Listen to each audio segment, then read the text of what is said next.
It wasn't a friendly smile. It was the smile of a man who held all the power, of a cat toying with a mouse it knew couldn't escape. The light from the police officer's flashlight was like a drill, piercing the darkness of the car, pinning Marcus to the driver's seat.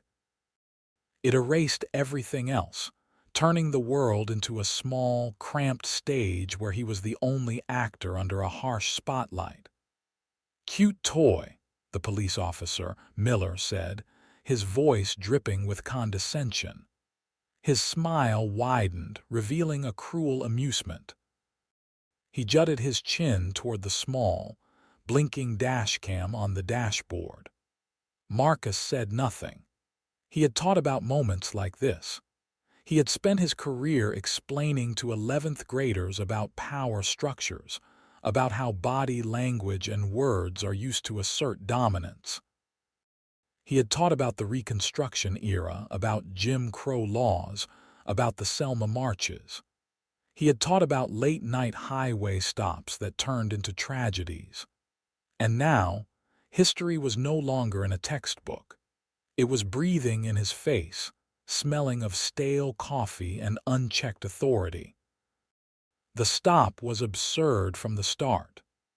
"Your license plate is partially obscured," Miller had said, though Marcus knew for a fact that the thin dealership frame didn't cover a single letter or number. It was a pretext, a key to unlock his car door and shine a light on his life. Marcus had complied, hands at 10 and 2 on the steering wheel. License and registration already on the dashboard from the moment he saw the red and blue lights in his rearview mirror. He had done everything by the book. He was Marcus Thorne, 34, a history teacher at Northwood High, a man with a mortgage, a clean record, and a reliable sedan. But in the beam of Officer Miller's flashlight, he was none of those things. He was a type, a potential threat. "Out late, teach," Miller said, glancing at Marcus's ID. He stressed the word teach as if it were a joke. "Grading papers." "I was at the school library," Marcus replied, his voice even a practiced calm. "Preparing for tomorrow's lecture." Miller scoffed. "A lecture on what?" "How not to get pulled over by the cops." Marcus tightened his grip on the wheel. He could feel his own pulse in his temples. Don't react. Don't give him the satisfaction. The little dashcam, his silent companion, continued its soft blue blinking. An electronic witness. That's when Miller noticed it. "Oh," he said, leaning closer. "Look what we have here." He tapped on the window with the knuckle of his flashlight, and then came the words, dripping with disdain. "Cute toy." "It records everything," Marcus said, his voice still calm but with an edge of steel behind it. "For everyone's protection." Miller's smile vanished, replaced by a hard, flat look. "Really? Protection? Looks more like you've got something to hide. You know, people with nothing to hide don't need toys like this." The tension in the car became thick, almost unbreathable. This was no longer a routine traffic stop. It had become a battle of wills. Miller straightened up and took a step back. "You know what?" he said, his tone shifting, becoming cold and official. "I'm going to run your information. Stay in the vehicle." Marcus watched him walk back to the patrol car, his figure swallowed by the flashing lights. In that quiet moment, Marcus let out a breath he didn't realize he'd been holding. He glanced at the dashcam. "Cute toy." The words echoed in his mind. Miller wasn't just dismissing the device. He was dismissing Marcus's right to a witness, his right to an objective record of the truth. He was saying that his story, his word, was the only version that mattered. A few minutes passed like a century. Marcus could see Miller talking on his radio. He couldn't leave. He was stuck in this bubble of time on the side of the road, a moth pinned under a predator's spotlight. Then Miller returned. He walked with a new confidence, a swagger. He didn't stop at the window this time. He put his hand on the door handle. "All right, Teach," Miller said, his voice sharp as a razor. "There's a small problem with your registration. I need you to step out of the car." Marcus's heart skipped a beat. This was it, the turning point. Outside the car, away from the clear view of the cute toy. Outside the car where the narrative could get blurry. "Is there a problem, officer?" Marcus asked, keeping the tremor out of his voice. "I just said there was. Now step out of the vehicle." Miller's hand tightened on the handle. It wasn't a request. It was an order wrapped in a threat. Marcus knew he had the right to refuse to ask for a clear reason. He knew the law. He taught it. But he also knew history. He knew that sometimes asserting your rights could be interpreted as resisting. And resisting could lead to violence. He took a deep breath.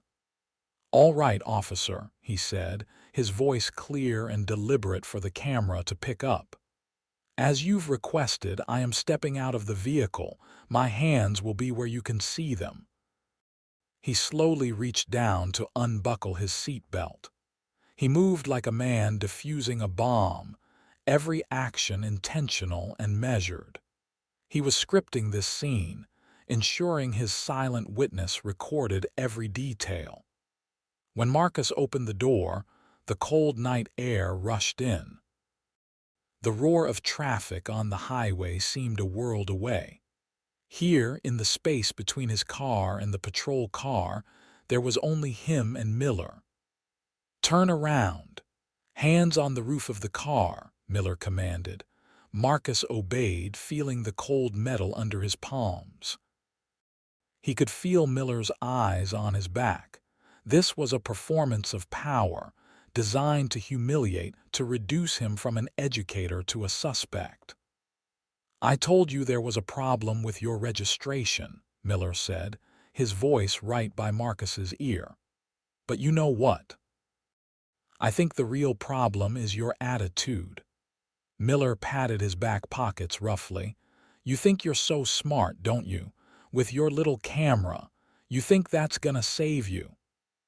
"It just records the truth," Marcus said, his voice muffled by the roof of his car.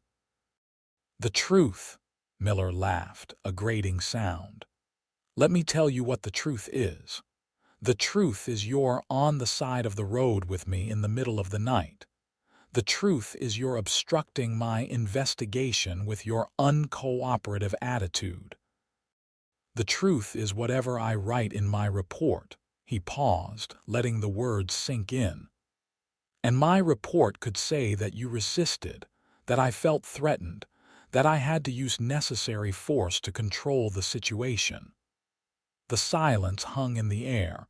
It was a blatant threat. A legally veiled promise of violence. A cold anger rose in Marcus's veins, overwhelming the fear. Anger at the sheer injustice of it all. "You're not going to do that," Marcus said, his voice low and steady. "Oh, and why not?" Miller sneered. "Because you don't know what's on it," Marcus said, nodding his head toward the dashcam. "You called it a toy, but it has high-fidelity audio. It has night vision.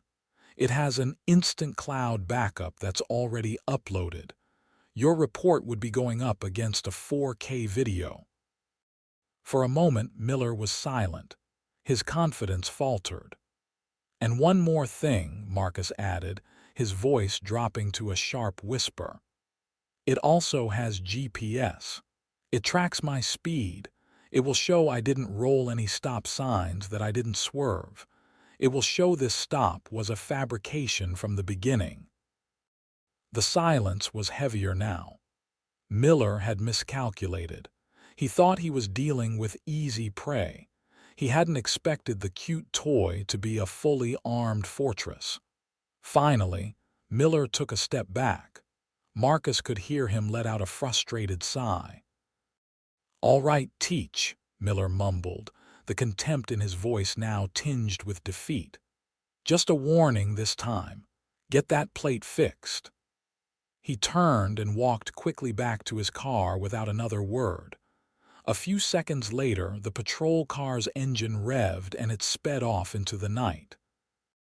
Marcus stood alone on the shoulder, his heart still pounding. He slowly lowered his hands from the roof of his car. He didn't feel victorious.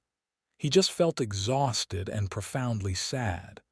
He got back in his car, sat in the driver's seat and closed the door, the world becoming quiet again. He looked at the small lens of his dashcam, his companion, his protector, his witness. It was still blinking, a tiny, steady blue light in the darkness.